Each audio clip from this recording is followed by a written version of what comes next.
पहले जनाब जब बरसात का मौसम आया करता था तो लोग खुशियां मनाया करते थे, लेकिन अब जब बरसात का मौसम आता है तो लोग डरे हुए होते हैं, सहमे हुए होते हैं। खैबर पख्तूनख्वा और पंजाब की बात समझ में आती कि वहां पर जो है तूफानी बारिशें हुई, क्लाउड बर्स्ट हुआ, सैलाबी रेले आए। लेकिन हमारे जो जो कहते हैं ना शहर नापुसा कराची के साथ क्या हुआ? यहाँ पे कोई इतनी बड़ी कहते हैं बड़े पैमाने पे बारिश नहीं हुई, कोई बहुत ज्यादा पानी नहीं आया, लेकिन उसके बावजूद जो है पूरा शहर जो है वो मफलूज हो गया। क्या वजह है? दस्ते कुदरत का बिल्कुल हाथ है, लेकिन हमारे यहाँ जो है इंसानी खताएं क्या कहती हैं कि जिन लोगों की जिम्मेदारी है वो क्या कुछ करने के लिए तैयार हैं? क्या वजह है कि वही चौक पॉइंट जो हम बरसा बरस से देख रहे हैं वो हर मरतबा चौक होते हैं? वो दावा किया जाता है जी कराची में कि हमने नाले साफ कर दिए, गटरों को साफ कर दिया, लेकिन ना गटर साफ होते हैं और ना ही जो है नाले साफ होते हैं। मेरे साथ इस सेगमेंट में बात करने के लिए मुहतरमा फरजाना अली साहिबा हैं, पेशावर की माइफ, और अभी हाल ही में जो मुतासरा इलाके हैं कल वहां से बिल्कुल दौरा करके आई हैं, बिल्कुल ताजा तरीन। हम उनसे पूछेंगे कि हालात हैं क्या। हमारे दूसरे मेहमान इस सेगमेंट में इक़्तिदार अनवर साहब हैं, ब्यूरो चीफ कराची हैं, और ये इन्होंने आज कराची के मामलात पे जो है नजर रखी हुई है। हालात ये है कि जो हमारे दोस्त ऑफिस पहुंच गए वो पहुंच गए, हम जैसे जो ना पहुंच सके तो कोई घरों से काम करे और कोई रास्ते में रुककर जो है कुछ ना कुछ कोशिश कर रहा है कि जो भी हम काम कर सकते हैं कर लें। तो जनाब बहुत शुक्रिया आप दोनों, फरजाना साहिबा का भी और इक़्तिदार साहब का भी। इक़्तिदार आपकी इजाजत से लेडीज फर्स्ट फरजाना साहिबा से बात करते हैं। फरजाना साहिबा, आप पूरा घूम कर आई हैं, मतलब केपी के आप कई इलाकों में गई जो मुतासरा थे, तो जरा सा हमें फर्स्ट हैंड अकाउंट बताएं, क्या सूरत हाल है? बहुत शुक्रिया आमिर साहब। बिल्कुल बहुत ही बुरी हालत मैंने देखी, अगरचे ये मेरे लिए नया नहीं था, और ख़ास तौर पर जब मैं बुनेर के उस इलाके में गई कि जहाँ पे पीर बाबा का जो इलाका है, अगरचे मैं इसे कई दफ़ा विजिट कर चुकी हूँ और पहले भी देख चुकी हूँ, लेकिन बुनेर एक सरसब्ज और खूबसूरत लहलहाता एक बुनेर हुआ करता था। और अब जो मैंने पीर बाबा के इलाके में अपर उनके जो देहात हैं उनमें जाके देखा तो एक तबाही है। ये एक मिसकंसेप्शन वहाँ पे हुई कि यहाँ पे शायद कोई दरिया बह रहा था, ऐसा नहीं था। वो छोटे ख्वाड़ होते हैं जिनको हम कहते हैं, और वो इसी सैलाबी जो सैलाब आते हैं उसके लिए बनाए जाते हैं, या ऊपर से जो पानी आ रहा होता है उनके लिए बनाए जाते हैं, और ये आबादी के दरमियान थे। ये बिल्कुल वो वाली सिचुएशन हुई है कि जिसमें ऊपर जब क्लाउड बर्स्ट हुआ तो पहाड़ के ऊपर से जो एक रेला आया है उसने बिल्कुल उस आबादी को वॉश कर दिया है। और जाहिर है पहाड़ के ऊपर जब यह पानी बिजली गिरती है या क्लाउड, और ये एक नहीं हुआ, ये 1 दर्जन से ज्यादा हुए हैं मुख्तलिफ जगहों पर, तो इसका नतीजा फिर ये हुआ कि फिर वो सारा पहाड़ टूटता है, पत्थर होते हैं, और वो आपको फिर पीर बाबा के बाजार तक वो तबाही देखने को मिलती है। हालांकि पेशोनई से लेकर पीर बाबा के बाजार तक कई किलोमीटर का फासला है, लेकिन मैं हैरान रह गई कि हर जगह तबाही के मनाजिर है, और घर ऐसे खत्म हो गए हैं कि जैसे यहाँ पे थे ही नहीं। 2-2, 3-3 मंजिला घर थे और वहाँ पे अब सिर्फ बहुत बड़े बड़े पत्थर पड़े हुए थे, या फिर नीचे जब आ गया। जो देख रहे हैं, जो तस्वीर देख रहे हैं वो वाकई मतलब ऐसी है कि आदमी का दिल लरस जाए। जनाब इक़्तिदार साहब, हमें कुछ कराची की कथा सुनवाइए। हम तो डर रहे थे कि भाई बारिशें जो है आने वाली हैं और वो आ गई हैं, और पता चला कराची में कोई इंप्रूवमेंट नहीं आई है। जी सर बहुत शुक्रिया आपका। सर मेरा ताल्लुक उस शहर से है जहां एक मेयर, 25 टाउन चेयरमैन, इसके अलावा 6 cantonment boards, KPT, FBR, PIA, और आज मुझे मेरे शहर के मेयर ने बताया कि वो सिर्फ 40 मिलीमीटर बारिश से निमटने की सकत रखते हैं। इस वक्त तक शहर में 150 मिलीमीटर बारिश हो गई है। हुकूमत सिंध ने आपके लिए सर अब ये कर दिया है कि आप घर का दरवाज़ा खोलें और दरवाजे के बाहर ही समंदर मौजूद है, और बहुत सारे इलाकों में ये समंदर घरों में दाखिल हो गया है। कराची में सुरजाई टाउन का इलाका हो, औरंगी का इलाका हो, बिन कासिम का इलाका हो, यहाँ पर बाकायदा कश्तियाँ चलना शुरू हो गई हैं। ऑफिस के नीचे लोगों से मेरी बात हुई, यहाँ पर एक सिर्फ ग्रीन लाइन ट्रेन है जो कि अब तक चल रही है, लेकिन लोग कहते हैं अब इसका हल ये कि यहाँ पर ग्रीन कश्तियाँ जो हैं वो चलाई जाएं। बहुत सारे इलाकों में सूरत हाल बहुत ज़्यादा शदीद अबतर है, गाड़ियाँ डूब गई हैं, 6-6 फीट पानी खड़ा है, लेकिन लोग अगर ढूंढ रहे हैं तो वो इंतज़ामिया को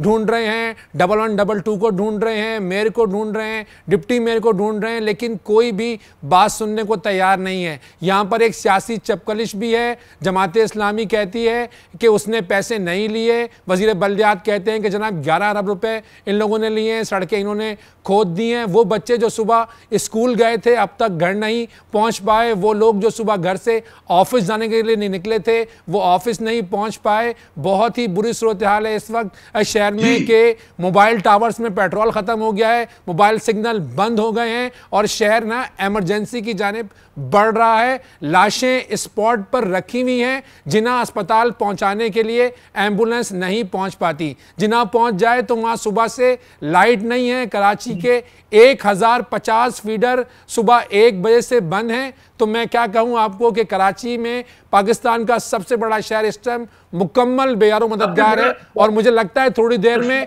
फौज तलब करनी पड़ेगी इस सारे काम के लिए।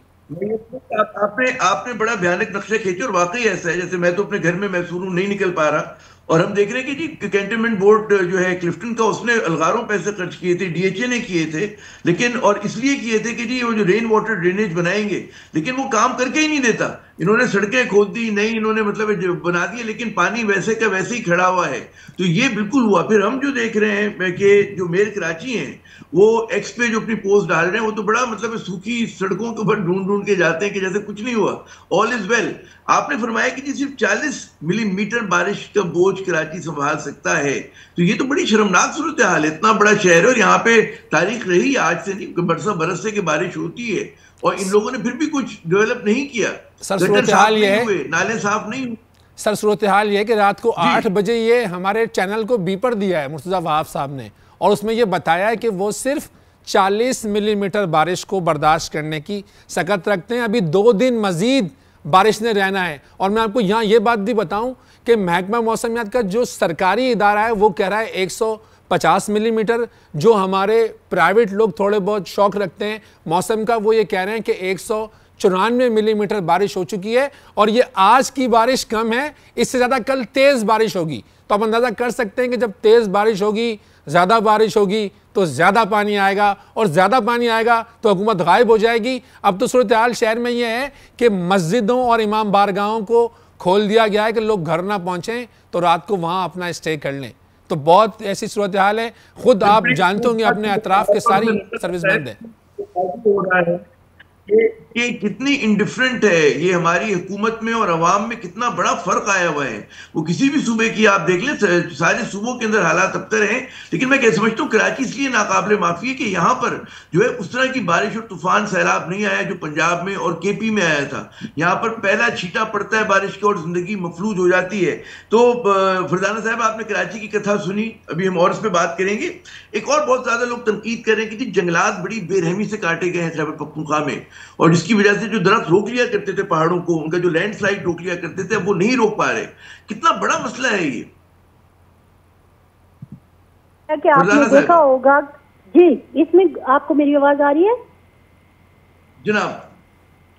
जी, आपने बिल्कुल सही बात की है। इसमें तो कोई शक ही नहीं है कि जंगलात बुरी तरह काटे जा रहे हैं और उसका खमियाजा इस सूरत में हमें भुगतना पड़ता है कि जब इस तरह से सैलाब और ये चीजें आती हैं तो फिर वो जाहिर है कटाव होता है उन जमीन का, पहाड़ का, और फिर वो पत्थर और ये सारा कुछ आते हैं। और फिर आपने ये भी देखा होगा, आपने भी वीडियो देखी होगी कि कई दरख्त और कई वो जहाँ पे ये सारा काट के रखा हुआ था वो भी पानी से बह के नीचे आया है, जिसने पुलों को और रास्ता पुलों को नुकसान पहुंचाया, घरों को नुकसान पहुंचाया।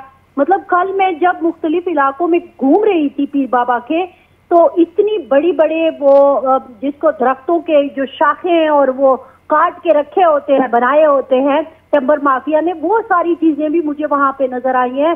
गाड़ियां उन्होंने हिट की हैं, सारा मतलब घर ऐसे तबाह किए कि दीवारें, उनकी छतें उड़ा के रख दी।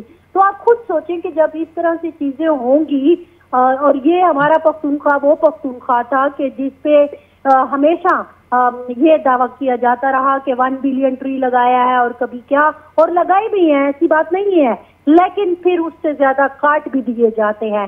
तो ये एक अलमिया तो है हमारे साथ भी। कल हमारे प्रोग्राम में जो थे मुजम्मिल असलम साहब थे, और उन्होंने बड़ा बताया कि सूबे के पास जितनी ताकत थी उन्होंने मोबिलाइजेशन की भी है, और वहां पे जो है रिलीफ पहुंचाने का काम हुआ है, कंपनसेशन लोगों को दे दिया गया है जिनका इंतकाल हुआ है।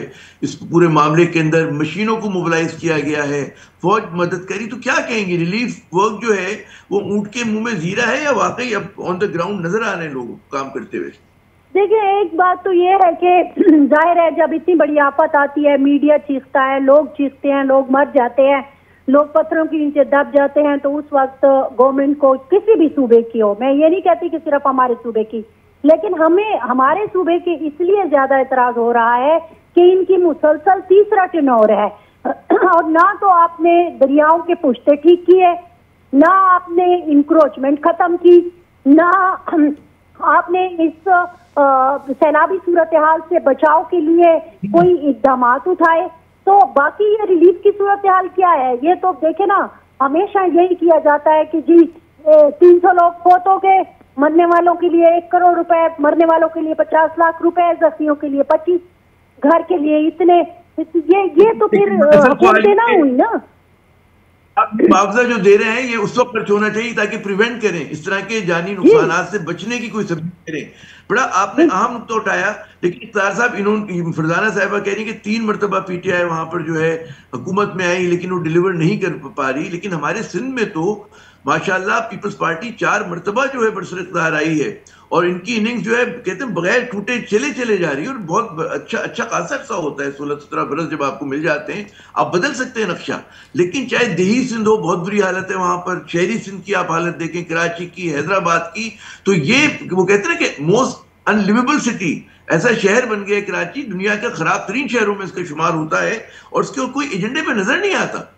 सर देखें, आहिस्ता आहिस्ता जो सारी सहूलियात है ना, हम कहते हैं चले बारिश हो गई, बीच में ये भी कहा गया कि जनाब 1 घंटा बारिश रुकेगी तो हम इस पानी को साफ़ कर देंगे। 6 बजे से और 7:30 बजे तक बारिश कहीं कहीं थम गई, लेकिन वो पानी नहीं जो है वो निकाला जा सका। इसके अलावा अब जो है जान छुड़ाई जिस तरह जारी है कि कल स्कूल बंद कर दिए गए, मुख्तलिफ ऑफिस बंद कर दिए गए, और हैरानकुन तौर पर वज़ीला हाउस से चंद फरलांग के फासले पर IH चंदेकर रोड है, तकरीबन 5 घंटे तक वो रोड ट्रैफिक के लिए बिल्कुल बंद कर दिया गया। शराय पाकिस्तान है जो कि हमारे ऑफिस से सोराग बोट की जानिब जाती है, वहाँ पे गाड़ियाँ धंस गईं, कोई निकालने वाला नहीं था। नेशनल हाईवे पर गाड़ियाँ तैरने लगीं। नर्सरी के मकाम, आपको याद होगा जब से आप हैं कि हमेशा शराय फैसल पर जो नर्सरी का मकाम है वहाँ पे गाड़ियाँ डूब जाती हैं। आज भी वैसे ही सूरत हाल है। मुझे लगता है सिक्के के 2 रुख हैं, जो कुछ खैबर पख्तूनख्वा में PTI कर रही है बिल्कुल वैसा ही पीपल्स पार्टी ने कराची में किया है, बल्कि शायद उससे बदतर हो गया है, क्योंकि मुझे याद होगा नेमतुल्लाह खान साहब के दौर में 290 मिलीमीटर बारिश हुई थी, तो भी रेंजर्स और फौज को बुला के उसको कंट्रोल कर लिया गया था। लेकिन अगर आज का मेयर कहे कि जनाब मैं सिर्फ 40 मिलीमीटर बारिश को सेव कर सकता हूँ या पानी निकाल सकता हूँ, तो फिर आप सोच सकते हैं कि कराची में इस वक्त तक प्राइवेट 190 मिलीमीटर बारिश हो गई है।